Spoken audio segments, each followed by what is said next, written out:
nosotros no aceptaremos la exclusión de nuestro pueblo de ese derecho. Mr. Gorbachev, tear down this wall.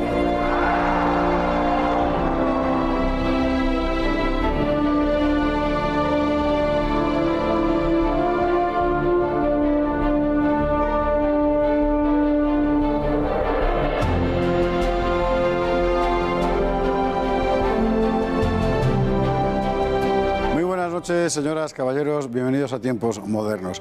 La dictadura es una institución que inventaron los romanos y que consistía en que el poder, el Estado, en fin, entregaba todas las competencias a una sola persona para que en un plazo de tiempo determinado resolviera una serie de problemas. En España ha habido propiamente dos dictadores nada más, los dos en el siglo XX.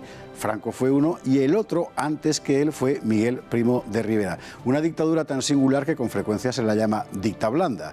¿Qué fue la dictadura de Primo de Rivera? 1923. Vamos a verlo. En 1923, el general Miguel Primo de Rivera dio un golpe de Estado con el apoyo del rey Alfonso XIII y de la mayor parte de los sectores sociales y políticos de España.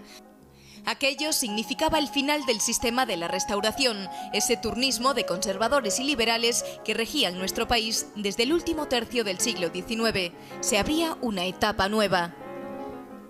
El golpe de Primo de Rivera fue en general muy bien recibido. La situación política de nuestro país era calamitosa. Gobiernos incompetentes, intrigas palaciegas, terrorismo anarquista, egoísmo de las oligarquías, conflictos sociales, reveses en la guerra de Marruecos. Primo de Rivera era entonces capitán general de Cataluña y gozaba de gran prestigio. Encabezó la protesta de los militares y de gran parte de la sociedad.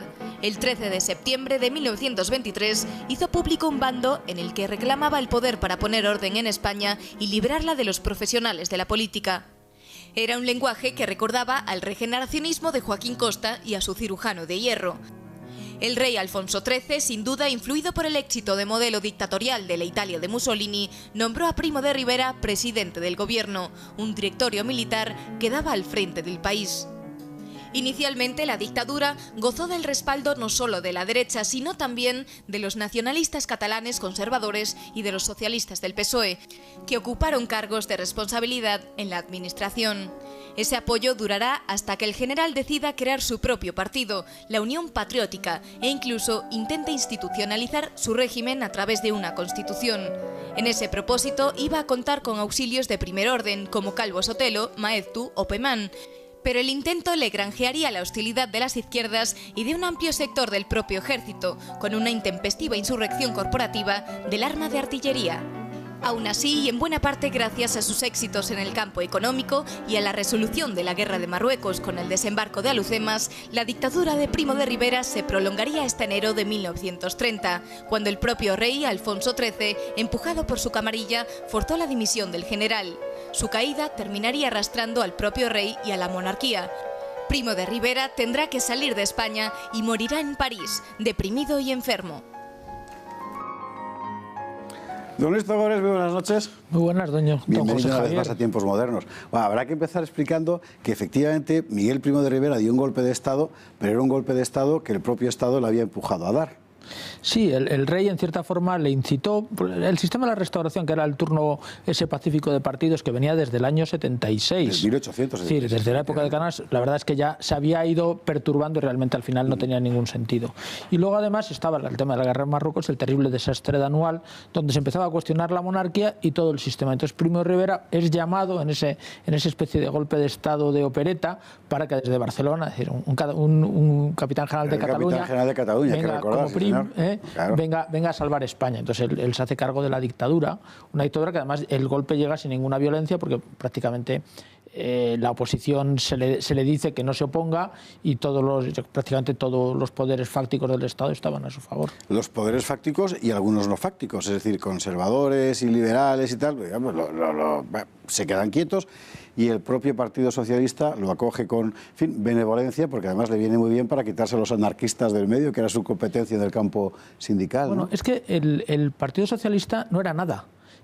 Vamos a ver, en España... ¿Era la UGT? Sí, muy poca. Claro. O sea, en España el partido obrero realmente fuerte eran los anarquistas, la CNT, que era, de hecho lo es hasta el principio de la Guerra Civil Española.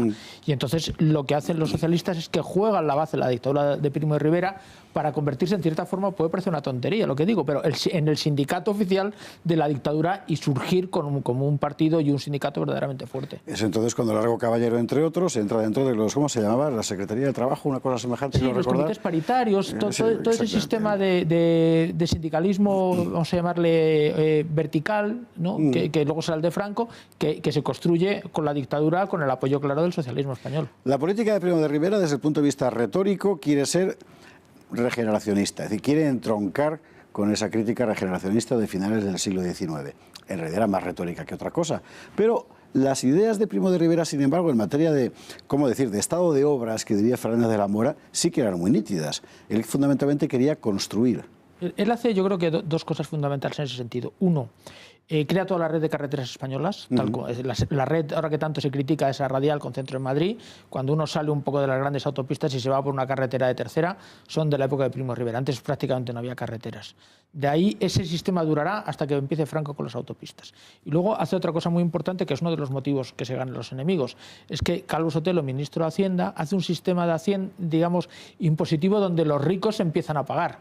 Y es por eso, porque toda esa gente que inicialmente apoya la dictadura, cuando se da cuenta que tiene que pagar, pues es cuando empieza a socavar el régimen, cuando realmente se supone que eran los que lo habían traído, ¿no? Las clases más pudientes. Exactamente. La dictadura de Primo de Rivera tenía el tópico encima de haber sido un poco, como decir, la solución de los oligarcas del régimen, de la restauración ante su crisis, pero en realidad fueron los oligarcas los que más lo padecieron, los que más lo criticaron, los que terminaron derribándolo, y la política que hizo Primo de Rivera, esto Ramón Tamames lo rescató muy bien, oligárquica no lo fue en absoluto. Hombre, es el inventor de la seguridad social. Por ejemplo. Y la seguridad social empieza con Primo de Rivera. Como solo dura 7 años su gobierno, no le da tiempo nada más que empezar a desarrollarla. Y luego el que realmente crea la seguridad social siguiendo el modelo de Primo de Rivera, casualmente es un seguidor de Primo de Rivera, que es José Antonio Girón de Velasco, un falangista. Sí. Entonces, claro, a la oligarquía no le cuadraba un régimen tan social, tan italiano como era la Italia de Mussolini, y no que fuese sencillamente la banda de la porra contratada por los grandes terratenientes y los grandes banqueros para tener al pueblo controlado, porque Primo de Rivera no se prestó a eso. Es fama que Alfonso XIII presentó a Miguel Primo de Rivera, o habló de Miguel Primo de Rivera ante el rey de Italia, Víctor Manuel, como este es nuestro Mussolini. ¿Eso es verdad? ¿Es leyenda? Si no es vero, ben trovato, como dicen. Yo creo que sí es cierto. Es decir, lo que pasa es que esas cosas siempre al final son casi más literarias, pero sí en cierta forma era lo que pasa que, claro, es verdad que Alfonso XIII y Víctor Manuel III eran de la misma calaña, pero es verdad que Mussolini y Primo de Rivera eran distintos porque uno era militar y otro era un militante político y periodista, entonces había una... Pero sí tenían una esencia común. De hecho, Miguel Primo de Rivera intenta crear un partido que sea su partido, no un partido único de régimen al estilo totalitario, sino su partido, y no le sale. Es impresionante la cantidad de hostilidades que despierta. Es que él, o sea, Mussolini puede crear el partido fascista porque tiene una masa enorme de militantes que han venido de las trincheras de la Primera Guerra Mundial. Y Primo de Rivera quiere crearlo desde el poder. El partido fascista italiano nace desde la base y se hace con el control de la sociedad, mientras que Primo de Rivera quiere hacer un partido que desde arriba se construye hacia abajo. Y eso generalmente no funciona. Bueno, sí, está el PRI en México, pero eso es otra cosa. Eso es otra cosa, efectivamente. Los nombres que hay en el entorno de Primo de Rivera son de primera. Tú has citado a Calvo Sotelo, además está el conde de Guadalhorce, que es la gigantesca tarea de infraestructuras hidrográficas, por ejemplo, pero está Pemán, está Ramiro de Maeztu, pero hay gente de primera. Sí, es gente de primera fila. Y de hecho, después de la crítica enorme que se ha hecho a la dictadura de Primo de Rivera, ahora es verdad que la historiografía le está valorando muy positivamente. Yo creo que hay dos cosas que la justifican. Uno es la red de carreteras, ¿no? Y toda la red de puestos de Primo de Rivera. Y segundo es que siempre se nos olvida, acaba con la guerra de Marruecos. A eso precisamente iba a ir ahora, que es un tema que además tú conoces particularmente bien, aquí hemos hablado de él. El desembarco de Alhucemas, que además es una operación extraordinaria, es decir, compleja, una operación, por así decir, propia de una potencia muy moderna ya, pues realmente está concebido así, termina de verdad con la guerra de Marruecos, que llevaba casi 20 años de sangría ininterrumpida. Ininterrumpida, además, arruinándonos, matando a la juventud española y no sacando ningún beneficio. Y es curioso que Primo de Rivera, que era un abandonista, que él creía que había que abandonar Marruecos, será precisamente el que realice y tenga en la cabeza, porque era un gran soldado, es decir, el modelo para acabar con la guerra. Yo creo que eso solamente justifica que la historia le tratase de manera vamos, probablemente muchos de los que estamos aquí porque él acaba con la guerra en Marruecos, no probablemente nuestros seguiríamos peleando allí todos, efectivamente. Nuestros abuelos habrían cascado en el tercero o en el cuarto anual, ¿no? Sin embargo, se encuentra con una enorme oposición con los militares, con los artilleros en concreto, por una cuestión puramente corporativa, no de política de defensa, digamos. Claro, tú sabes que los artilleros, y esto si tengo algún amigo artillero que me criticará, ellos pretendían que se escalase, digamos, la carrera fuese por escalafón. Sí. Es decir, según salías en la academia, según el número que tuvieses, hacías toda la carrera militar. Mientras que fundamentalmente los de infantería sostenían que los méritos en combate te permitían ascender más rápido y si eras valiente, tenías suerte, eras condecorado, podías llegar como Franco muy joven a general. Claro, eso hay una cosa que el otro día me contaba un general de artillería que tiene un problema técnico, y es que la artillería de la época napoleónica estaba en la línea de combate con la infantería. Pero claro, en la época de la guerra de Marruecos ya la artillería... 2 kilómetros atrás. Claro, y por tanto no había posibilidad de tener, salvo momentos muy concretos, una carrera heroica porque la tecnología había permitido eso. Y esto le plantea una posición feroz en los cuartos de banderas. Exacto, pero feroz. Casi peor para la estabilidad del gobierno que la oposición, digamos, de los nacionalistas catalanes, socialistas, republicanos, etcétera, que es bastante tibia hasta el año 29, 28. Sí, la verdad, o sea, los militares eran un poder enorme. Además, el cuerpo de artillería era el cuerpo más culto, mejor preparado. Sí, son técnicos, claro. Técnicos, entonces hacen una posición muy fuerte que además, al final, Primo de Rivera más o menos la controla, pero cuando acaba la dictadura de Primo de Rivera, continúa el tema de los artilleros y es una de las cosas que debilita la monarquía y es una de esas piezas que lleva a la desaparición en el 31. 2 minutos que nos quedan y hay que hablar, de cómo acaba, porque objetivamente el balance es muy bueno. El balance del gobierno, quiero decir, pero el rey Alfonso XIII lo deja caer. Porque está disconforme con Primo de Rivera, porque está pensando ya en otra cosa. ¿Por qué? O sea, él está disconforme con Primo de Rivera porque Primo de Rivera se había convertido como en Italia en el Mussolini de Alfonso XIII y él estaba haciendo una política que no se ajustaba a lo que Alfonso XIII pensaba. De hecho, había subido los impuestos a los amigos de Alfonso XIII, es decir, a los que iban al Palacio de la Magdalena y que le calentaban la oreja. Le decían, oye, no estás subiendo los impuestos, este está haciendo una política muy social que casi parece de izquierdas. Hemos hecho esto para que nos suban los impuestos y nuestras prerrogativas se acaben. Entonces, todo eso, junto a los intelectuales, que tampoco, al final no les gustaba mucho que un militar les gobernase, a la clase política que había aceptado la dictadura como algo breve, pero se prolongaba 7 años. Es decir, hubo una serie de gente, todos con intereses bastardos, por motivos diferentes, que se coaligan hasta que finalmente convencen al rey, que no era precisamente una lumbrera, de que tiene que acabar con la dictadura, ¿no? Y Primo de Rivera es desposeído, se marcha, en unas circunstancias además personales y de salud y todo terribles. Sabes que prácticamente muere de pena.